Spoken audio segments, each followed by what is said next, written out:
Today I'm going to teach you how to add the Kami extension.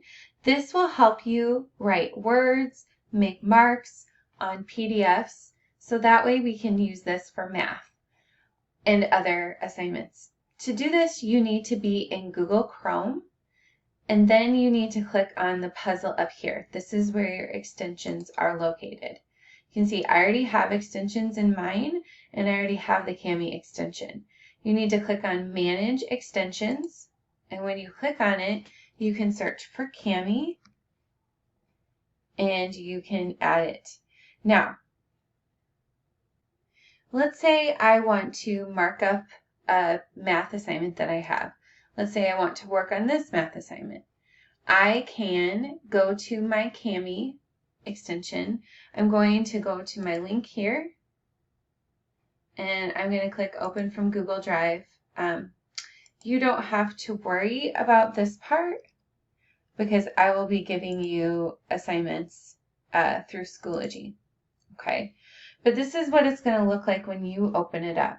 Okay, this is like your assignment right here. This one says you want to draw a quadrangle that has 4 right angles and is not a square. So I can add a shape here, and I can draw my shape, and if that's what I want, then that works. I can insert lines.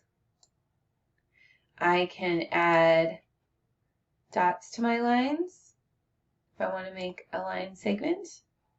And then I can also draw lines that are parallel. So if I want to draw a parallel line here and a parallel line here, I can add letters by clicking on text box, and then I'm just going to type A here, and I'm going to do my other text box here and type B.